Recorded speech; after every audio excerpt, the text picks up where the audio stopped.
I am State Senator Tony Hwang, and I have the privilege of moderating today's town hall. The title is Overdevelopment, Housing and Local Control, what House Bill 8002 and what 830G means for our communities, and how do we understand and learn to adapt to the current law. My background is nearly 16 years in the Connecticut General Assembly, and beginning as very active as the Republican ranking leader in housing and in planning and development, two areas that have dramatic impact in regards to what language and what the impact of these bills we're talking about, because most of these bills do come from the Housing Committee and the Planning and Development Committee. And I was the ranking member, and in actually 2017, when it was an 18-18 tie in the Connecticut State Senate, we were able to make language changes to the 830G language. A lot of people don't know about that, is the fact that in 2017, we actually made changes to the formula and some aspects of the definition of 830G, but unfortunately it had a 5-year sunset. So 5 years later, that language has disappeared. So when we talk about the ability for us to make a difference, we have demonstrated that to be possible.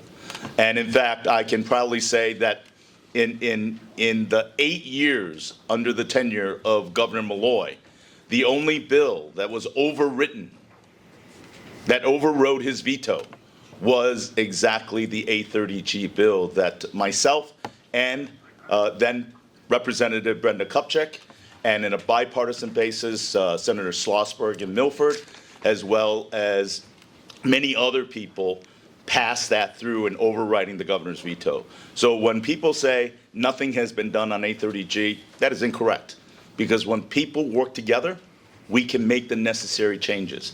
That being said, we are here and now with a supermajority, and some of the challenges in regards to having many of the voices be heard. And I want to start by saying this very clearly. As I said, there's a supermajority. This conversation is about our homes, our neighborhoods, and really the quality of life in the broader community. It's about facts, and I think that's important. There's so much emotionality about this discussion.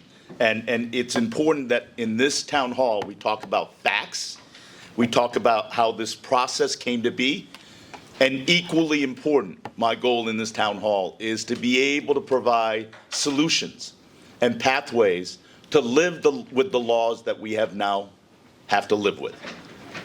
8002 is now the law of Connecticut. 830G remains to be the law of Connecticut in affordable housing.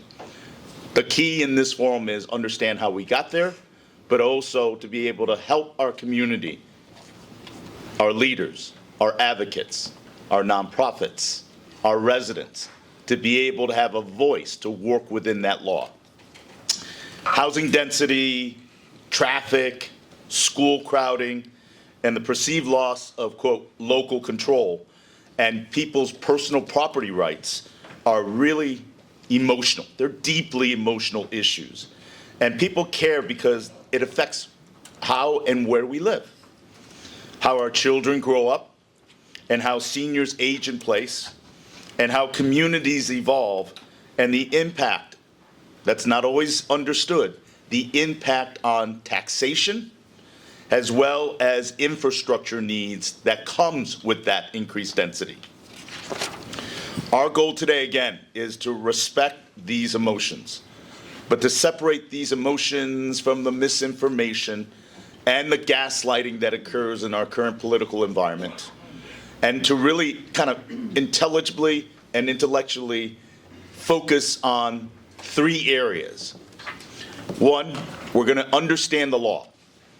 Connecticut General Statute 830G on affordable housing, and House Bill 8002, which is also Public Act 25-1, which talks about a comprehensive affordable housing initiative that was recently signed into law by Governor Lamont. And number two, to really understand the legislative and the regulatory process. For people to understand how these decisions were made and how they can be changed or improved to have more engagement, transparency, accountability, and respect for the people that are impacted by these laws. And number three, as I said it before, we want to allow you to understand how you and I, as a legislator, can have impact. We can't just simply throw our hands up and say, that's it, there's nothing we can do, and play the blame game. Okay? So as residents, as advocates for local and state officials going forward, my hope in this plan is that we come up with viable solutions and pathways and initiatives that you can get behind. So I'm going to introduce my panelists, and I'm so grateful for them to be here. We have State Representative Tony Scott, who is the ranking member of the Housing Committee, who has been on the forefront on the housing debate in the Capitol this past year. And we have State Senator Ryan Fazio, a former ranking member of the Planning and Development Committee. He and I both currently still sit on the Planning and Development Committee, and who has worked extensively on zoning, land use, and municipal issues. And I'm grateful for him being here, my legislative colleagues. But we also have Alexis Harrison and Maria Weingarten, co-founders of CT 169 Strong, a grassroots organization deeply engaged in local control, infrastructure capacity, and the real world and lives impact on state housing mandates on our 169 towns. For most people that may not understand, Connecticut has no county government.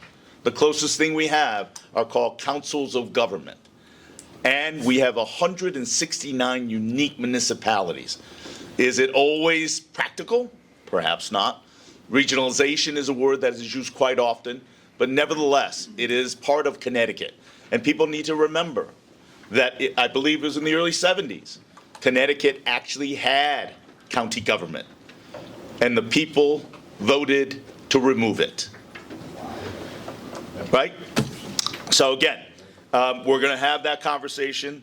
And I also want to acknowledge former Housing Commissioner Yvonne Klein, who is also present in the audience. Are you still in Darien? Yes, ma'am.